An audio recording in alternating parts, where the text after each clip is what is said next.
Mari kita awali kajian kita pada malam hari ini dengan membaca Bismillahirrahmanirrahim. Alhamdulillahirabbil alamin. Wassalatu wassalamu ala Rasulillah wa ala alihi wa ashabihi ajmain. Melanjutkan kajian kita pada pertemuan yang lalu, masih seputar hal-hal yang berkaitan dengan bersuci atau cebok. Kemarin kita pelajari tentang istinja, istijmar atau istitab. Maka hal-hal yang berkaitan dengan itu timbul beberapa pertanyaan. Pertama, tentang hukum membawa benda-benda yang dianggap suci yang bertuliskan ayat-ayat atau hadis-hadis Rasul atau bertuliskan nama Allah ke dalam WC. Juga timbul pertanyaan mengenai hukum kencing berdiri dan juga buang air atau kencing menghadap kiblat atau belakang kiblat. Bahkan ada yang menyampaikan ada salah satu masjid yang dulu WC-nya dibangun kebetulan menghadap kiblat, mereka bongkar semua, mereka ganti.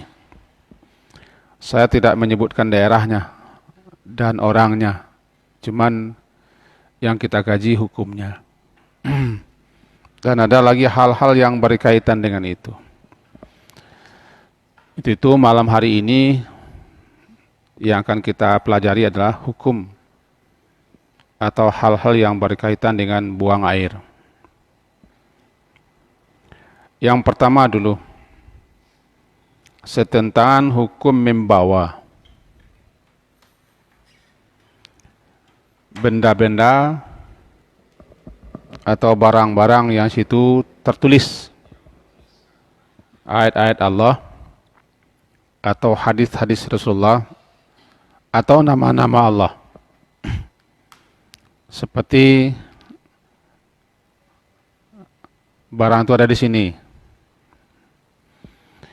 Di HP kita sekarang ada tersimpan sekian hal-hal yang berkaitan dengan ayat-ayat, bahkan muratal juga ada. Kemudian juga ada Al-Quran. Malahan yang sekarang di saya ini ada ribuan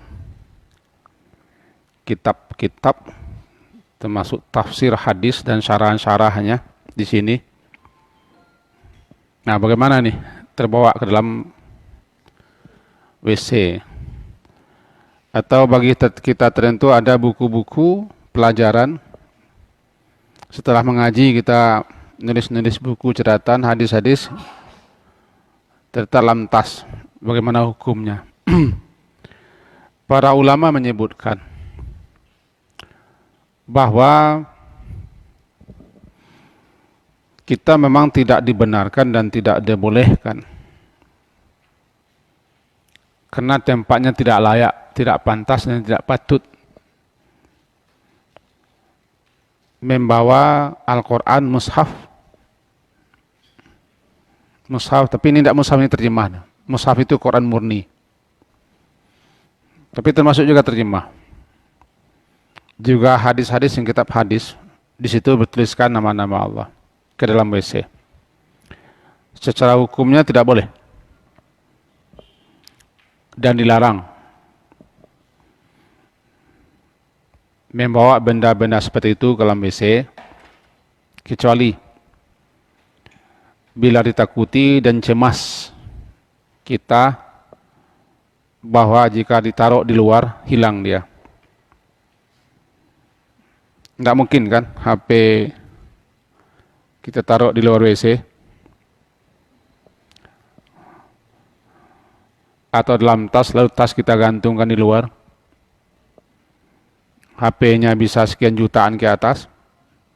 Yang dalam HP itu ada azan. Setiap waktu masuk dia azan. Ada bacaan Quran murattal. Bahkan ada juga Quran. Dan seterusnya. Jika itu yang terjadi, tidak mungkin saya sebutkan dalilnya satu persatu, panjang. Jika itu yang terjadi, maka boleh kita bawa. Ada sekian fatwa ulama yang saya baca, boleh kita bawa ke WC dengan syarat disimpan di tempat tertutup dalam saku atau tasnya digantungkan. Andaikan nanti itu berupa bros atau ada lambang-lambang tertentu, simpanlah dalam tas atau masukkan ke saku jaket atau taruh di tempat yang tinggi.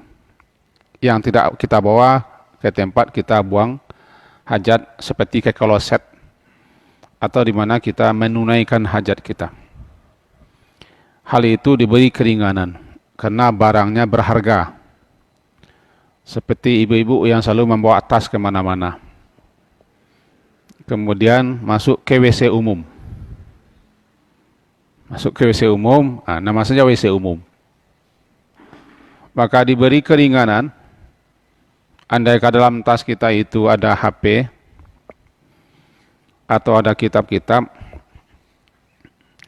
yang kita cemas dan takut itu dicuri, diambil orang, boleh membawanya ke dalam WC, tapi jangan dibawa ke tempat kita di mana atau di mana kita kencing pipis. Itu kesimpulan yang saya dapat dari berbagai macam fatwa ulama dan penjelasan-penjelasan mereka mengenai membawa barang-barang yang bertuliskan lafaz nama Allah. Termasuk itu namanya ta'zim, mengagungkan syiar-syiar Allah. Kemudian yang kedua,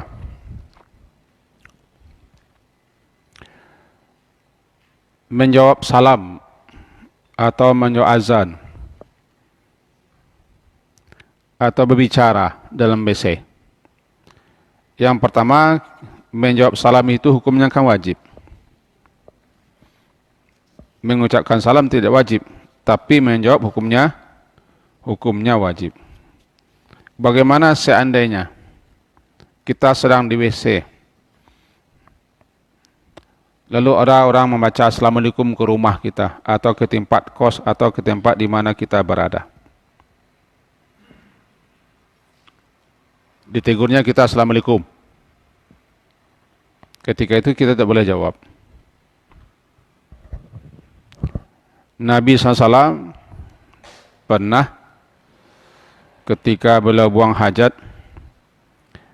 ada anna rajulan sallama ala Nabi SAW, mengucapkan salam kepada Nabi, wahwa yabul, ketika itu Nabi sedang kencing. Falam yarudda alaih, maka Nabi tidak menjawab salamnya. Padahal hukum menjawab salam, hukumnya wajib. Di dalam hadis itu, anna rajulan sallama ala Nabi sallallahu alaihi wasallam wa huwa yabul falam yarudda alaih. Hadis ini diriwayatkan Imam Muslim. Beliau tidak menjawab. Nah, tidak menjawabnya Nabi itu menunjukkan tidak boleh kita menyebut nama Allah, membaca ayat, menjawab salam, termasuk bersin. Kadang-kadang bersin ke atas, ke bawah, keluar dia di WC. Tidak boleh kita baca Alhamdulillah. Ketika itu, selesaikanlah buang hajat. Setelah selesai buang hajat, jawablah salam orang itu. Waalaikumsalam warahmatullahi wabarakatuh. Tapi ada pula orang ni pemasai. Nak jangan salam, pandai juga salam. Orang tu sampai kalang je mungkin tu. Termasuk menjawab azan. Menurut Imam Nawawi rahimahullah, dan itu dikutip juga oleh Said Sabiq dalam kitabnya Fiqh Sunnah, dan begitu juga komentar ulama-ulama lain, orang dalam WC tidak boleh menjawab azan. Ada 3 orang yang tidak dibolehkan, tidak dianjurkan menjawab seruan azan. Pertama, orang sedang salat, dia tidak boleh hentikan dan putuskan salatnya, tetap lanjutkan salat. Nanti kalau setelah salat terdengar orang azan, masih terdengar orang azan, jawab. Kedua, orang sedang jima, sedang berhubungan badan. Orang azan subuh, azan pertama. Jangan jawab pula azan. Lanjutkan saja acaranya. Kemudian orang sedang sedang di WC, juga tidak boleh menjawab azan. 3 ini. Selain yang 3 ini, amat sangat disuruh, diperintah. Bahkan ada yang mengatakan wajib. Sebagian ada yang mengatakan wajib menjawab, karena itu perintah. Idza sami'tumun nida faqulu mithla ma yaqulul muadzin. Faqulu itu kan perintah. Ada sebagian ulama mengatakan itu wajib perintahnya. Sebagian besarnya mengatakan tidak wajib, cuma disunnahkan. Bagaimanapun juga, kita tidak boleh menjawab azan atau menjawab salam ketika sedang buang hajat. Tundalah menjawabnya sampai setelah selesai buang hajat. Berbeda kasusnya dengan salat. Kalau kita sedang salat, ada orang mengucapkan salam, itu boleh kita jawab dengan tangan. Dan boleh juga kita tunda setelah salat. Dengan tangan, isyarat tangan boleh. Juga boleh begini. Pokoknya ada isyarat tanda kita menjawab salamnya. Begitu pentingnya menjawab salam. Tapi salam jangan dipaksa-paksa. Karena ada pula kawan dilambat-lambatkannya baca salam, kemudian yang kedua dikeraskannya. Itu kan seninya. Seni memancing perhatian orang, barangkali penceramah itu. Apapun niatnya, apapun motivasinya, terserah dialah. Tapi seakan-akan salam itu bisa seperti itu kan gayanya. Sehingga jangan lama-lama baca assalamualaikum. Tentu tidak terdengar bagi sebagian orang. Mereka dipupuh no kare-kare. Assalamualaikum warahmatullahi wabarakatuh. Heboh orang, barangkali memancing orang. Kita tidak bicara hukumnya. Yang jelas, menjawab salam hukum wajib. Dalam WC tetap wajib, cuma ditunda. Dalam salat tetap wajib, cuma ditunda. Itu hukum mendengarkan azan atau menjawab salam ketika dalam WC. Kemudian bagaimana nanti yang ketiga tadi, hukum kencing berdiri bagi laki-laki. Kenapa bagi laki-laki? Ya bagi laki-laki sajalah. Ada beberapa buah hadis ini yang berkaitan dengan hukum kencing berdiri. Barangkali kalau kita sebutkan satu persatu agak panjang hadisnya. Cuman kita ringkas sajalah. Bahwa ada sekian komentar, pendapat, dan pemahaman ulama. Setelah beliau-beliau itu menukil hadis-hadis, lalu beliau-beliau itu mengambil beberapa kesimpulan. Jelas mereka berbeda pandangan dan paham. Ada yang mengatakan kencing berdiri itu boleh, secara mutlak boleh, tidak ada larangan sama sekali. Karena Nabi tidak pernah melarang kencing berdiri, meskipun beliau duduk. Kalau melarang pasti beliau tegur. Ada juga yang mengatakan makruh kalau tidak ada alasan. Kemudian yang ketiga pendapat, karena tidak ada dasar yang kuat melarang kencing berdiri bagi laki-laki, maka laki-laki boleh kencing berdiri. Tapi secara adabnya, duduklah. Kecuali nanti kencing di tempat yang dikhawatirkan percikannya keras, atau tempat-tempat yang tidak mungkin duduk, di tempat-tempat pembuangan sampah atau di semak-semak yang dikhawatirkan terjadi macam-macam. Cuma pada dasarnya larangan tidak ada berdiri. Itu kesimpulan para ulama. Cuman secara adabnya, etikanya, maka duduklah yang bagus daripada berdiri. Cuman kepada kawan-kawan yang agak model buya ini, orangnya jangan langsung saja tegur orang. Hui, pipis berdiri. Tak kajunya. Larinya balik, sakit. Biar saja, dia tidak salah kencing berdiri. Tidak salah. Apalagi sekarang orang di mana-mana, di WC-WC yang sudah modern, orang membuat tempat kencing itu memang berdiri. Lebih-lebih kalau kita pakai kain yang dikhawatirkan percikannya. Tetapi kalau kita ragu, ibu-ibu kah atau bapak kah, setelah kencing itu ragu kita percikan-percikannya, sebagaimana kita jelaskan kemarin, ambillah air, basahkan tangan, sapukan ke tempat yang kita khawatirkan kena percikannya. Apakah kaki, kain atau sarung. Misalnya yang paling sering terjadi barangkali ibu-ibu nih, karena ibu-ibu sulit menghindari kencing jika tidak duduk atau tidak jongkok. Laki-laki masih bisa situasinya berdiri. Nah, ibu-ibu kalau tanpa disadari kadang-kadang sering terjadi percikan-percikan najis kencing itu mengenai kain. Saya tidak menuduh, tapi silakanlah bau nih kain itu. Ada baun-baun kencing, maka hati-hati, kan itu najis. Untuk itu, jika kekhawatirannya terkuat, basahilah tangan, sapukan ke kaki, sapukan ke kain. Tapi kalau kita bisa hati-hati, tidak masalah. Yang penting jangan sampai ragu. Kalau kita ragu nih, kena percikan. Kalau kaki barangkali kita basuh kaki ketika berwudu. Tapi kalau kain kan tidak mungkin kita basuh kita berwudu. Nah, sapukanlah tangan basah. Bagi laki-laki, karena dia bisa dua pilihan.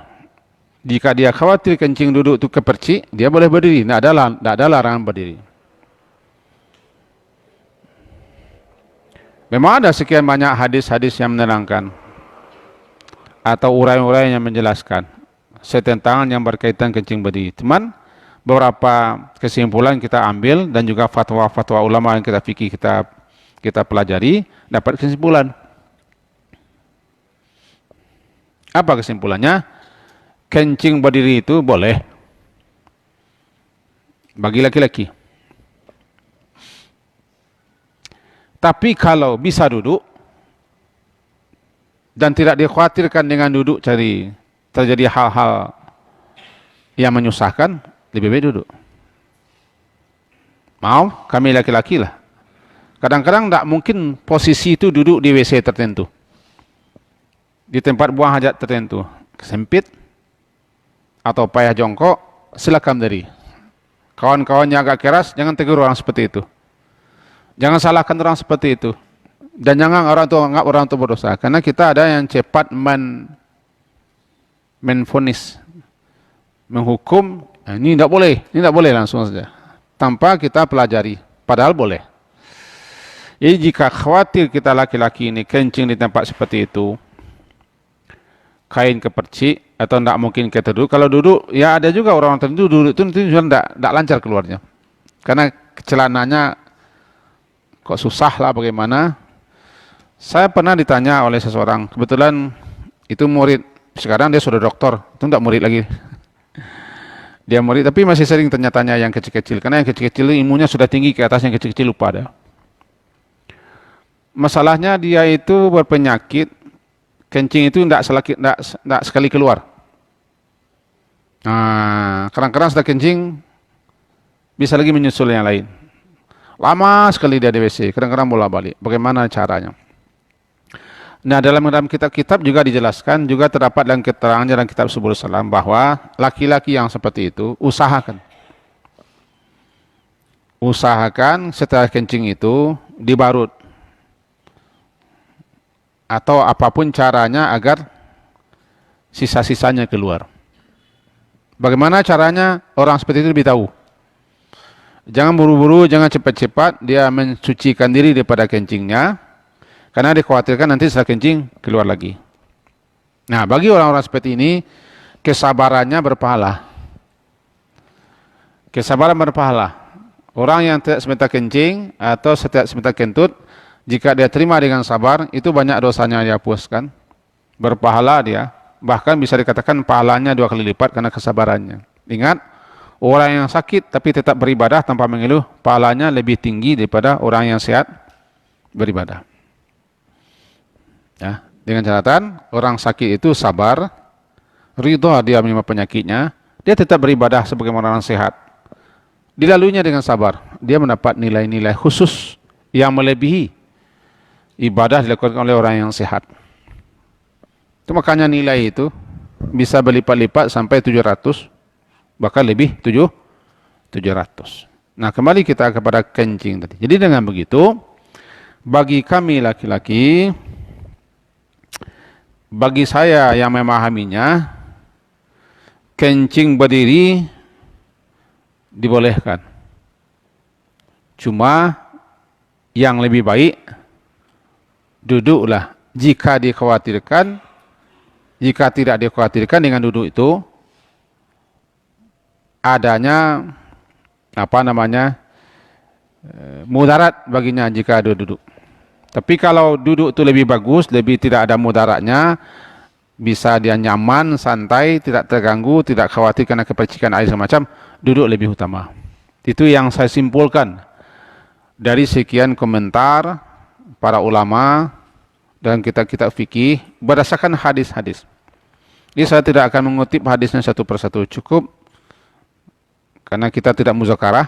Kita kan tidak muzakarah, kita kan bukan perang tanding kitab, kita kan bukan perang membaca, tapi menjelaskan untuk dipraktikkan, untuk dipakai dan diamalkan. Sudah berapa itu gajinya? 3.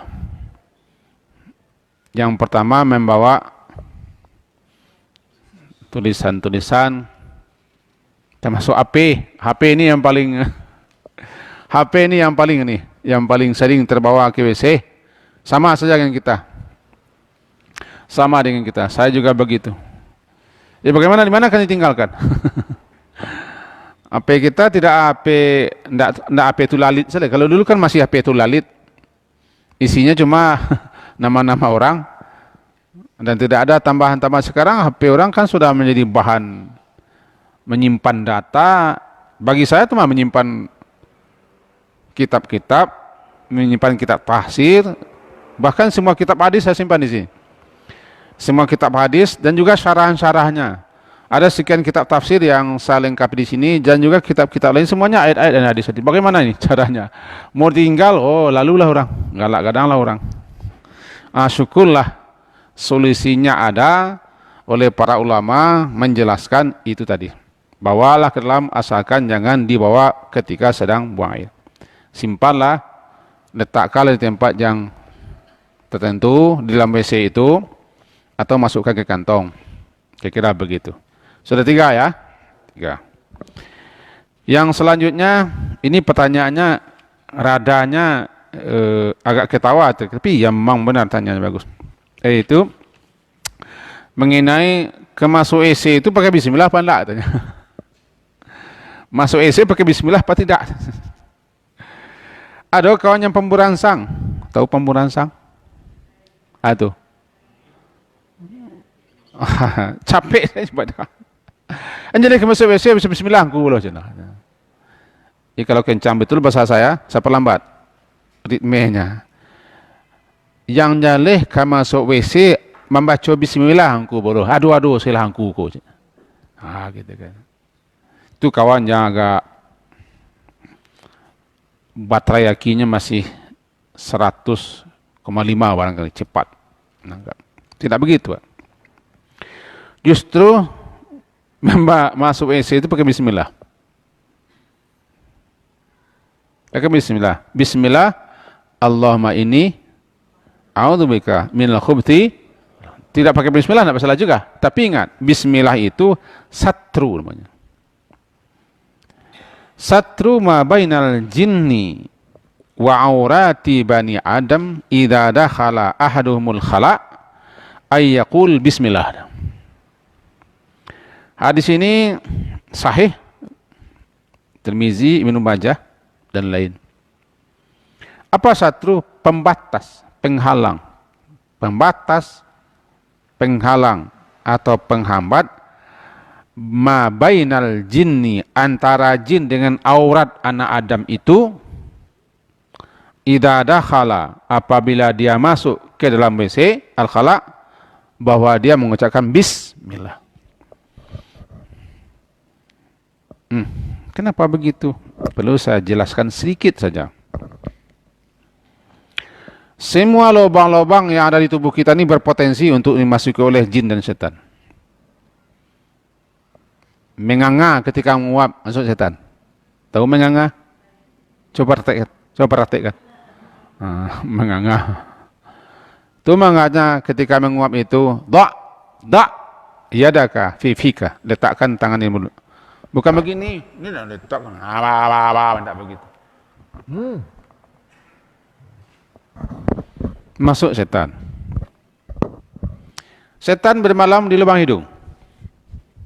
Makanya ketika bangun pagi hari kita, tapi hati-hati kawan sebelah. Sajak kau mengaji kalma awal, apa nih? Kau membasuh-basuh pagi hari katanya. Oh itu kecil orang sebelah. Menghilangkan pengaruh setan. Tidak ada. Nah, ketika buang air, tidak ada penghalang setan untuk masuk. Karena kita buka pakaian. Lalu apa pembatasnya? Bismillah. Orang yang ketika membaca bismillah ketika buang air, setan, jin tidak bisa lagi masuk. Itu satrunya. Setan-setan terutama suka bermalam, bermukim, bersarang, bertempat tinggal di liang-liang, di lubang-lubang, di gua-gua. Salah satu alasan makanya dilarang anak-anak kecil atau orang dewasa pipis di lubang-lubang tanah, itu dikhawatirkan di situ masakinul jin. Dikhawatirkan di situ ada jin bertempat tinggal. Jangankan jin, sedangkan orang pakai kamar kita, pipis dia di kamar kita lokok kepalanya. Paginya ke rumah buya gua, inonoh no pipisnya kami di bilik buya, lokok. Saya elok buya lah orang. Buya galak sekejap buya. Lokok kepala. Apalagi kepala jin. Jin tu jin setan lah. Bukan hanya di lokok, larang anak-anak kita pipis ke liang-liang, ke lubang-lubang. Karena lubang-lubang tempat yang disenangi, apalagi lubang-lubang gelap. Setan-setan suka berada di tempat-tempat gelap, tempat-tempat kotor, tempat-tempat bau. WC ada lubang situ. Nah, itu pula makanya diserangkaikan bismillah dengan Allahumma inni a'udzubika minal khubuthi wal khaba'is. Orang terjemahkan bahasa kita setan jantan dan setan betina. Oh, ada pula setan itu yang jantan. Adalah. Dia kan makhluk. Yang tidak ada jantan, tidak ada betina, malaikat. Malaikat tidak ada. Cuma orang Arab, orang-orang musyrikin yang menuduh malaikat itu anak perempuan Allah. Malaikat tidak punya jenis kelamin. Tapi kalau makhluk lain, sepasang-sepasang. Jin, dia laki-laki, perempuan. Bagaimana mereka berketurunan? mereka juga berkembang biak, mereka juga bersuku-suku dan berbangsa-bangsa. Ada yang muslim, ada yang kafir, ada yang taat, ada yang durhaka. Tercantum, bahkan salah satu nama surat Al-Quran, surat jin. Jin. Menceritakan, mengkisahkan ada sekelompok jin yang mendengarkan ayat Allah. Inna sami'na Qur'anan ajaba. Nah, jin-jin itu ada yang mungkin di rumah kita, bertempat tinggal di rumah kita. Tapi ada pula jin-jin yang jahat, yang namanya setan, nah, di tempat-tempat kotor, tempat-tempat bau, di liang-liang, di bandar-bandar, di got-got, di semak-semak belukar. Di tempat-tempat yang lengang, tempat-tempat di tempat penghuni. Bahkan di rumah-rumah kita, di kamar-kamar kosong itu bisa jadi kemungkinan jin. Itu makanya buka-buka pintu kamar kita yang kosong. Anak produksi tujuh, dibuat kamar tujuh, tabang ambu ke tujuannya, aku kosong kamarnya. Cie men tinggal yang kedua. Entah kok pisau ya Pak no lalu. Kita buka di sini. Buka-buka kamar itu. Masukkan cahaya, masukkan angin. Buka dengan bismillah. Lebih-lebih kamar yang sudah lama tidak dihuni, ketika buka pintu kamar baca bismillah. Buka jendelanya, masukkan angin segar, kasih cahaya. Sedangkan satu hari saja kita tinggalkan kasur, jangan diampuk sebadan gadang ke kasur. Malopoh sebadan sinan. Baji. Oh baji kalah baji. Baca bismillah. Karena sepeninggal kita bisa jadi beliau di situ. Karena di rumah kita juga ada jin-jin. Kita tidak tahu apakah jin kafir rumah kita atau jin muslim. Kita tidak tahu. Tapi jin-jin jahat jelas. Dia memilih tempat tinggal di tempat-tempat kotor, tempat-tempat gelap, tempat-tempat lengang, di liang-liang, di tempat-tempat yang busuk dan bau. Saya dengar dari kaji di guru saya dulu, ketika saya masih di zaman seperti itulah, tidak boleh membuang sesuatu ke semak belukar, ke tempat-tempat gelap di ketika hari senja-senja, karena mereka sedang berkeliaran. Nanti kita melempar sesuatu, terkecoh tangan, atau kena kepalanya, atau terinjaknya, sebabnya sedang lebih-lebih di belakang tempat gelap, belakang rumah. Dulu begitu saya diajari oleh semasa masih zaman seperti itu. Tapi rupanya ajaran guru saya ini, walaupun guru saya entah seperti itu pula, rupanya cocok pula dengan hadis. Bahwa memang sore hari setan berkeliaran menyambut ke tengah malam, dan mereka suka di semak-semak, di belukar-belukar, di tempat-tempat lengang, di got-got, di bandar-bandar, di liang-liang. Nah, salah satu liang yang bisa dimasukinya, liang dubur kita. Maka satrunya, penghambatnya, bismillah. Liang yang dimasukinya, liang WC. Kalau kami siswa, alun lagi kami banyaban. Jamban ada liang lah.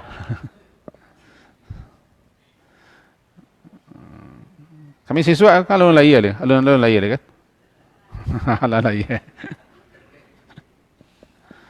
Cemplung sih. Tapi kini baliang mana? Kloset.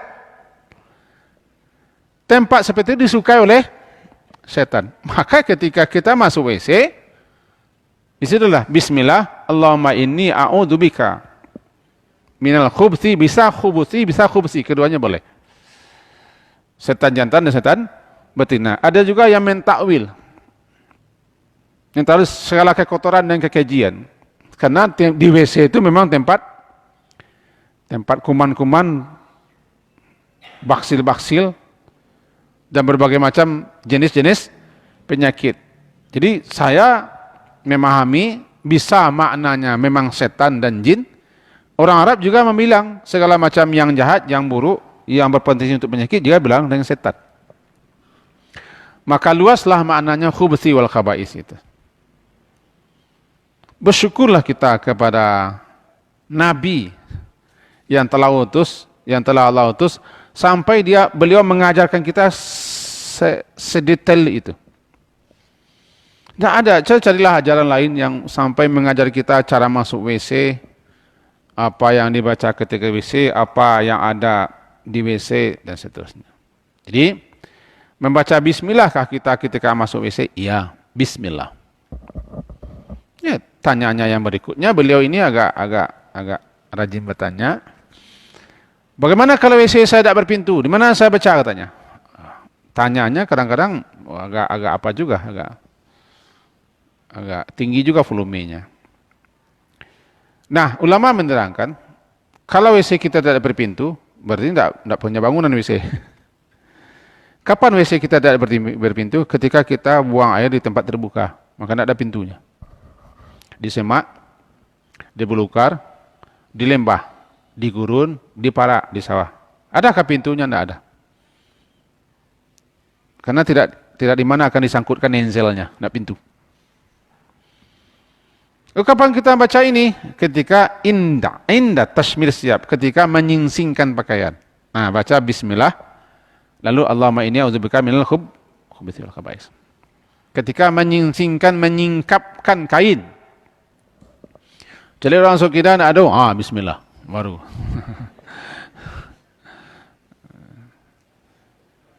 Bismillah.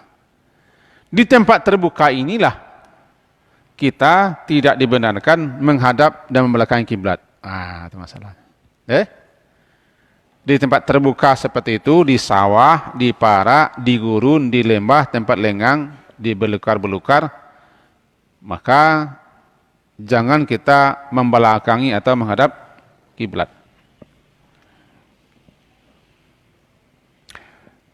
Satu alasannya karena kiblat tidak boleh kita belakangi dan tidak boleh kita hadapi untuk buang air. Ada sekian alasan. Yang kedua, bumi Allah ini tidak sunyi daripada makhluk-makhluk yang sedang beribadah menghadap kiblat. Jadi kalau kita membelakangi kiblat, maka ada makhluk-makhluk tertentu yang sedang salat, yang dihadapinya adalah aurat kita. Mudah-mudahan paham maksudnya. Kalau kita menyonggeng ke kiblat, nah bumi ini di tempat gurun-gurun sudah ada makhluk-makhluk lain seperti jin yang bisa jadi sedang beribadah, sedang berzikir, sedang menghadap kiblat, sedang salat. Berarti dia ketika itu menghadap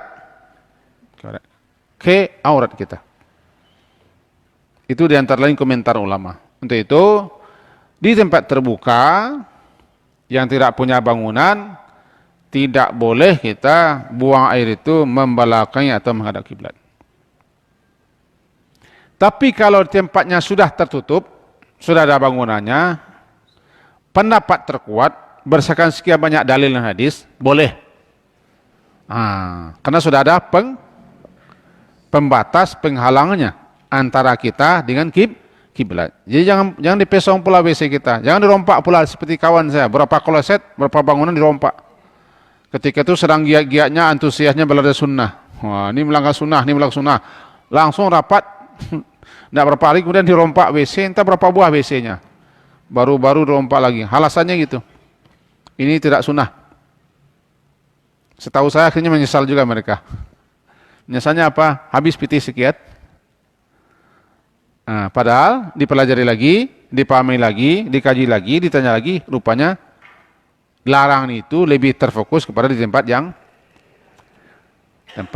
terbuka, tidak ada di situ bangunannya. Kira-kira begitu. Kemudian masih hal yang itu berkaitan dengan buang air juga.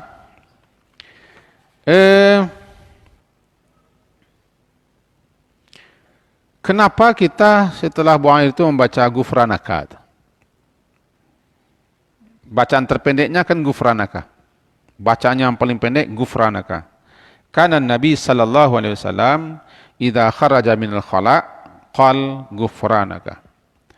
Nabi sallallahu alaihi wasallam itu ketika beliau keluar daripada tempat buang air, beliau baca gufranaka. Aku meminta ampunanmu ya Allah. Ada bacaan-bacaan lain, tapi kata ulama pakar hadis tidak sunyi daripada kelemahan hadisnya.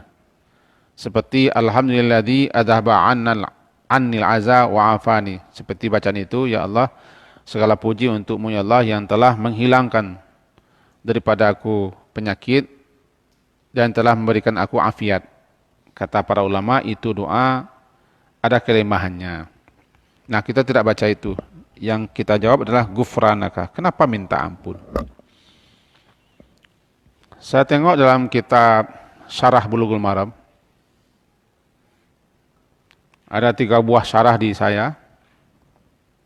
1, 2, 3, 4 syarahan kitab Bulughul Maram. Ada nanti namanya Tawdihul Ahkam, ada Subulus Salam, ada satu lagi agak lebar, panjang, ada yang ringkas. Hampir sama.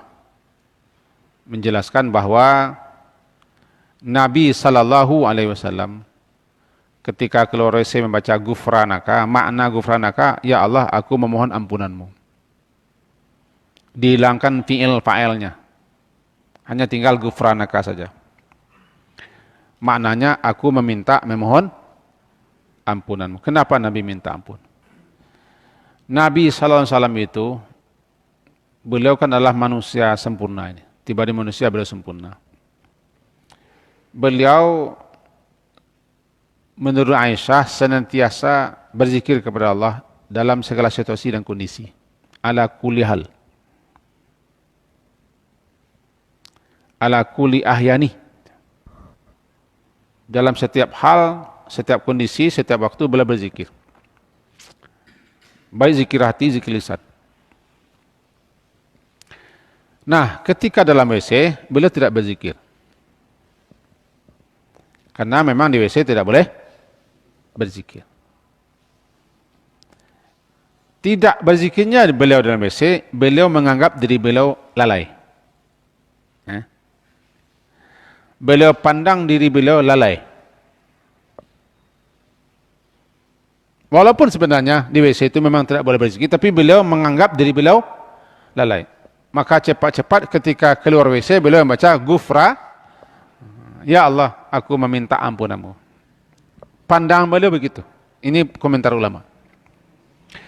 Yang kedua, memahami gufranaka dibaca itu adalah kita ini termasuk hamba Allah yang amat sangat sedikit bersyukur.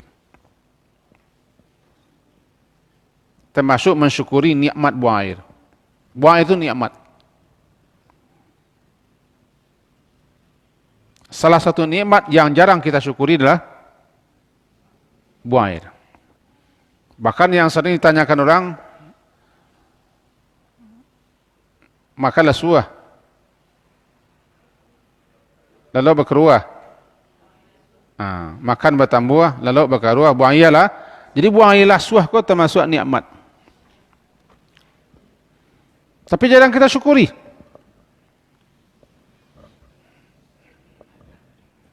Atas kelalaian kita itu Nabi ajari kita. Atas kelalaian kita bersyukur atas segala nikmat Allah, lebih-lebih termasuk nikmat buang air. Nabi ajari kita cepatlah minta ampun. Karena kalian-kalian ini, kita ini qalilam ma tashkur, sedikit yang bersyukur. Jangankan nikmat buang air, yang jelas-jelas saja nikmat banyak masih kita umpati, masih kita mengeluh juga. Lah dapat rezeki masih mengeluh. Lebih rezeki gini anda barah. Masih mengecek nak bara, bersyukurlah kan. Ini Nabi ajari kita meminta ampun atas ketiadaan syukuran kita kepada Allah. Termasuk ketika lancar bisa buang air, lapang kita buang air. Itu nikmat. Walaupun hadisnya lemah, tapi kalau kita baca isinya bagus. Alhamdulillahilladzi adhaba 'annil adha wa'afani. Segala puji milik Allah untuk Allah. Alladzi adhaba, yang telah menghilangkan daripada aku penyakit. Yang keluarkan penyakit. Wa'afani, yang telah memberikan afiat kepadaku. Daripada sisi isi, bagus isinya. Cuma yang kita jelaskan hari ini adalah gufranaka. Jadi kenapa kita baca gufranaka ketika WC? Kalau untuk Nabi, beliau memandang diri beliau lalai, gufranaka. Kalau untuk kita, di samping lalai berzikir, memang iya, jangankan di WC, di tempat-tempat Di masjid pun kita kadang tidak kita isi dengan zikir, apalagi di WC.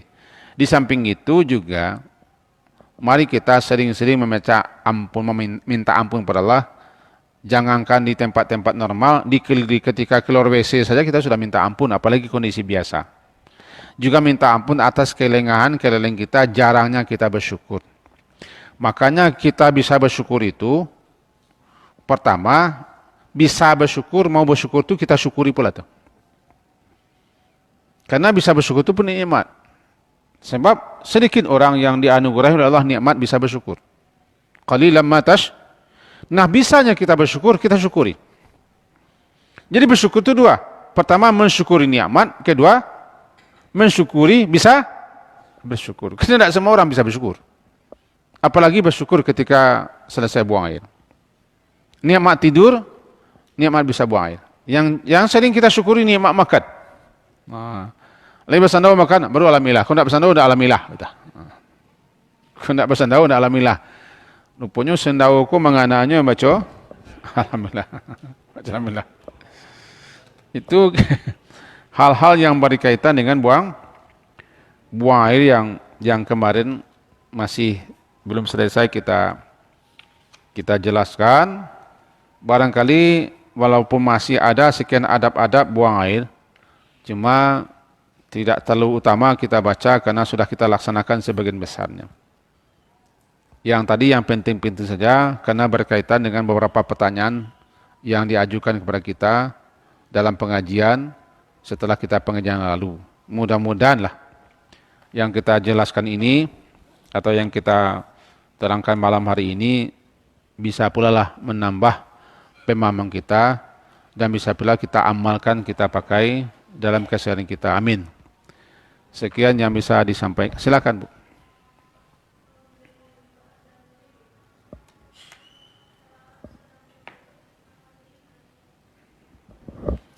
Menjawab azan di kamar mandi, tunda. Walaupun ketika itu kita sedang berwudu, sedang di kamar mandi, tidak sedang tapi kamar mandi itu termasuk wilayahnya tempat buang hajat. Itu tunda saja di luar. Di luar saja kita mau azan, termasuk doa setelah berwudu pun di luar kamar mandi lah. Lebih bagus seperti itu. Walaupun di kamar mandi kita tidak buang air, kita tidak kencing, tapi yang namanya kamar mandi juga terpakai untuk minimal untuk kencing. Itu tidak wajar juga kita jawab azan di situ, di luar lah. Nah, lah jawab sebentar. Bagusnya berdoa setelah berwudu jangan di kamar mandi, karena kamar mandi itu pun kadang-kadang berfungsi untuk kencing, untuk pipis. Jarang kita kamar mandi itu yang tidak ada kencing di situ. Nah, kan? Kadang-kadang sambil mandi juga kencing kita. Nah, di luar kamar mandi lah kita membaca doa setelah berwudu. Selamat Hari Raya. Lah mulai selamat Hari Raya. Diakhiri dengan subhanakallahumma bihamdika asyhadu an la ilaha illa anta astaghfiruka wa atubu ilaik. Sallallahu ala Muhammadin wa ala alihi wa ashabihi ajmain walhamdulillah. Assalamualaikum warahmatullahi